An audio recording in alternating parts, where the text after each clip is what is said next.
도서관에 간 사자. 글 미셀 누주슨, 그림 케빈 호크스, 옮김 홍연미. 어느 날 도서관에 사자가 왔어요. 사자는 곧바로 대출 창고를 지나 자료실로 들어갔어요. 대출 창구의 맥비 씨는 불이 나게 복도를 달려 관장실로 갔습니다. 메리웨더 관장님! 맥비 씨가 소리쳤어요. 도서관에서는 뛰면 안 됩니다. 메리웨더 관장님이 쳐다보지도 않고 말했어요. 하지만 사자가 온 걸요. 도서관에 말입니다. 그래서 그 사자가 규칙을 어겼나요? 관장님이 물었어요. 관장님은 규칙을 어기는 것을 절대로 그냥 넘기지 않았어요. 그건 아닙니다. 그렇지는 않아요. 맥비 씨가 대답하자 관장님이 말했어요. 그럼 그냥 내버려 두세요. 사자는 도서관을 여기저기 돌아다녔습니다. 도서 목록 카드에 코를 들이대고 킁킁 냄새를 맡아보았어요. 새로 들어온 책에 머리를 비벼보기도 했어요. 그런 다음에 터벅터벅 이야기 방으로 들어가 그대로 잠이 들어버렸어요. 아무도 어떻게 하면 좋을지 몰랐어요. 도서관 규칙에 사자에 대한 것은 없었으니까요. 곧 이야기 시간이 되었어요. 하지만 이야기 시간에 사자가 어떻게 해야 되는지에 대한 규칙도 없었어요. 이야기 선생님은 조금 불안해 보였어요. 그래도 맑고 또렷한 목소리로 첫 번째 책의 제목을 읽었어요. 사자가 번쩍 고개를 들었습니다. 선생님은 계속해서 읽어나갔어요. 사자는 선생님이 다음 이야기를 다 읽을 때까지 그대로 있었어요. 그 다음 이야기도 가만히 듣고 있었죠. 사자는 또 다음 이야기를 기다렸지만 아이들은 하나 둘 자리를 뜨기 시작했어요. 이야기 시간 끝났어. 이제 갈 시간이야. 한 아이가 사자에게 말했어요. 사자는 아이들을 보았습니다. 이야기 선생님도 보았고요. 그리고 책장이 덮인 책도 보았어요.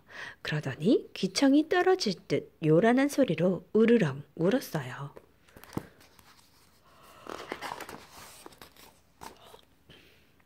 메리웨더 관장님이 관장실에서 저벅저벅 걸어 나왔어요. 대체 누가 이렇게 소란을 피우는 겁니까? 관장님이 묻자 맥비 씨가 대답했어요. 사자예요. 메리웨더 관장님은 사자에게 다가갔어요. 조용히 하지 못하겠다면 도서관에서 나가라. 그게 도서관 규칙이야. 관장님이 엄격한 목소리로 말했어요. 사자는 계속해서 으르렁거렸어요. 왠지 슬픈 소리였어요. 한 아이가 메리웨더 관장님의 옷자락을 살짝 잡아당기며 물었어요. 조용히 하겠다고 약속하면 사자가 내일 이야기 시간에 다시 와도 되나요? 사자는 으르렁거리다 말고 메리웨더 관장님을 바라보았어요. 관장님은 아이들을 둘러보았습니다. 그러고는 말했어요. 그래, 얌전하고 착한 사자라면 당연히 또 와도 되지.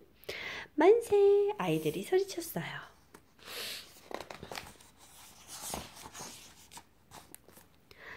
이튿날 사자는 다시 도서관에 왔어요. 일찍 왔구나. 이야기 시간은 3시부터인데. 관장님이 말했어요. 그래도 사자는 꼼짝도 하지 않았어요. 좋아, 그럼 나를 좀 도와주겠니? 그러더니 관장님은 사자에게 이야기 시간이 될 때까지 백과사전에 묻은 먼지를 떨어내라고 했어요. 그 다음 날도 사자는 도서관에 일찍 왔어요. 관장님은 이번에는 반나절이 지났다고 알리는 편지 봉투에 침을 발라달라고 했어요. 곧 사자는 누가 시키지 않아도 알아서 척척 일을 잘하게 되었어요. 사자는 백과사전의 먼지를 떨어냈어요. 편지 봉투에 침도 발랐지요. 키가 작은 아이들을 등에 태워 책꽂이 맨 윗칸에 책을 뽑을 수 있도록 도와주기도 했어요. 그러고 나면 사자는 이야기방에 얌전히 누워서 이야기 시간이 되기를 기다렸어요. 도서관에 온 사람들은 처음에는 사자 때문에 안절부절 못했어요. 하지만 얼마 지나지 않아 사자가 어슬렁거리고 다녀도 아무렇지 않게 되었어요. 사실 사자는 도서관에 딱 어울리는 것 같았어요. 사자는 커다란 발로 아무 소리도 내지 않고 도서관을 걸어 다닐 수 있었어요. 이야기 시간에는 아이들이 편하게 기댈 수 있는 등받이가 되어주었죠. 게다가 이제 도서관에서는 절대 으르렁거리지 않았어요. 정말 고마운 사자야. 도서관에 온 사람들은 입을 모았어요. 사자가 지나갈 때면 복슬복슬한 머리를 쓰다듬어 주었습니다. 지금까지 이 사자 없이 어떻게 지냈을까? 저런 이야기를 들을 때면 맥비씨는 얼굴을 찌푸렸어요. 지금까지 사자 없이도 잘 지내왔잖아. 사자 따위가 무슨 소용이람. 사자는 규칙을 이해하지도 못해. 도서관에 있어서는 안 될 동물이야. 맥비씨는 그렇게 생각했어요. 어느 날 백과사전 위에 먼지를 전부 떨고 편지 봉투에 침을 다 바르고 작은 아이들을 모두 도와주고 난 뒤에 사자는 더 할 일이 없을까 싶어서 복도를 지나 관장실로 갔습니다. 이야기 시간이 되려면 좀 더 기다려야 했으니까요. 안녕 사자야. 좀 도와주겠니? 책 한 권 자료실로 가져다 줄 수 있겠지?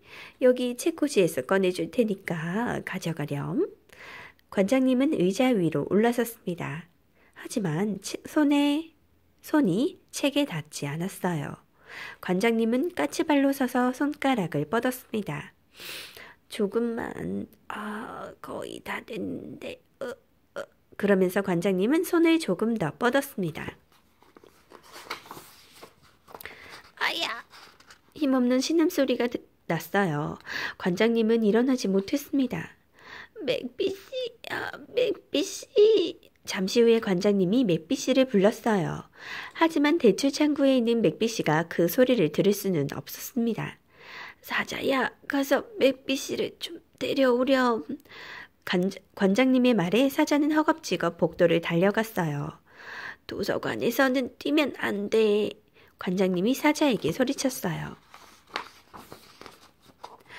사자는 커다란 앞발을 대출 창구에 턱 올리고 맥비씨를 바라보았어요.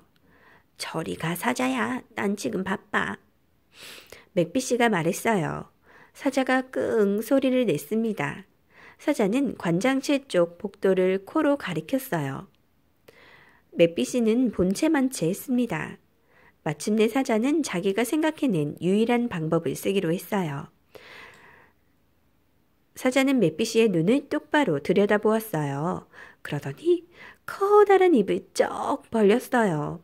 그리고 여태까지 한 번도 질러본 적이 없는 요란한 소리로 쾅 고함을 질렀습니다.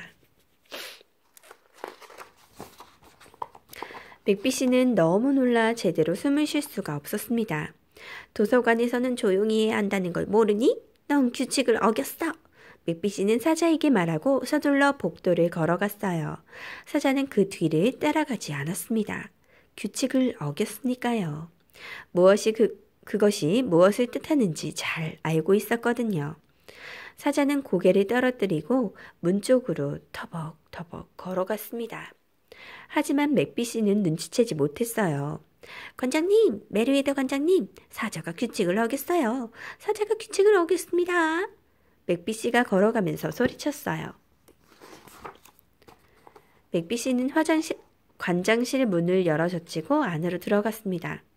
그런데 관장님은 자리에 앉아있지 않았어요. 관장님? 맥비씨가 불렀어요. 그때 책상 뒤 바닥에서 관장님 목소리가 들렸습니다. 때로는 규칙을 어길 수밖에 없는 이유가 있게 마련이에요. 아무리 도서관이라 해도 말이죠. 가서 의사 좀 불러주세요. 팔이 부러진 것 같아요. 맥비씨는 의사를 부르려고 달려갔습니다. 도서관에서는 뛰면 안 돼요. 관장님이 맥비씨에게 소리쳤어요. 이튿날 모든 것이 제자리로 돌아왔습니다. 아니, 거의 모든 것이 그랬지요. 메리웨더 관장님은 왼팔에 붕대를 감았어요. 의사 선생님은 관장님에게 일을 좀 줄이라고 했어요. 내게는 일을 도와줄 사자가 있으니까 관장님은 생각했어요. 하지만 그날 아침 사자는 도서관에 오지 않았습니다. 3시가 되었어요. 관장님은 이야기 방으로 가보았어요. 이야기 선생님이 아이들에게 이야기를 들려주기 시작했지만 사자의 모습은 보이지 않았어요. 도서관에 온 사람들은 책을 읽거나 컴퓨터 모니터를 보다가 혹시나 눈에 익은 털북숭이 얼굴을 보게 될까 하고 자꾸 고개를 기웃거렸어요. 하지만 그날 사자는 오지 않았습니다. 다음 날에도 사자는 오지 않았어요. 그 다음 날에도 오지 않았습니다. 어느 날 저녁 맥비 씨는 퇴근길에 관장실에 들렸습니다. 관장님, 먼저 퇴근하기 전에 뭐 도와드릴 일이 있을까요? 맥비 씨가 물었어요. 아니요, 괜찮아요. 관장님이 대답했어요. 관장님은 창밖을 내다보고 있었습니다. 목소리가 아주 작았습니다. 아무리 도서관이라 해도 정말 작았어요. 맥비 씨는 생각에 잠겨 찌푸린 얼굴로 걸어갔어요. 아무래도 관장님을 도울 방법이 있을 것 같았습니다. 맥비 씨는 도서관에 나섰어요. 하지만 집으로 가지 않았어요. 맥비 씨는 동네를 이리저리 돌아다녔습니다. 맥비 씨는 자동차 아래를 샅샅이 살펴보았어요. 덤불 뒤도 뒤져보았지요. 집집마다 뒷마당도 모두 살피고 쓰레기통도 일일이 들여다보았어요. 나무 위도 쳐다보았어요. 마침내 맥비 씨는 동네를 한 바퀴 돌아 도서관으로 왔어요. 사자가 도서관 밖에 앉아 유리문 안을 들여다보고 있었습니다. 안녕 사자야. 맥비 씨가 인사를 건넸어요. 그래도 사자는 돌아보지 않았습니다. 네가 알면 기뻐할 일이 있어. 도서관에 새로운 규칙이 생겼단다. 으르렁거리면 안 됨. 단 그럴 만한 이유가 있는 경우는 예외임. 그러니까 다른 친구를 도와야 할 경우 같은 것 말이지. 그 말에 사자의 귀가 쫑긋 올라갔어요. 사자는 고개를 돌렸습니다. 하지만 맥비 씨는 벌써 저 멀리 걸어가고 있었어요. 이튿날 맥비 씨는 복도를 지나 관장실로 갔습니다. 무슨 일이지요, 맥비 씨? 관장님이 조용하고 슬픈 목소리로 물었어요. 요즘 관장님의 목소리는 늘 그랬습니다. 들으면 기뻐하실 일이 있습니다. 사자가 왔어요. 도서관에요. 맥비 씨의 말에 관장님은 의자에서 펄쩍 뛰어 일어나 복도를 달려갔어요. 맥비 씨는 미소를 지었습니다. 도서관에서는 뛰면 안 됩니다. 맥비 씨가 관장님에게 소리쳤어요. 하지만 관장님은 못 들은 척 했어요. 때로는 규칙을 어길 수밖에 없는 이유가 있게 마련이니까요. 아무리 도서관이라 해도 말이죠.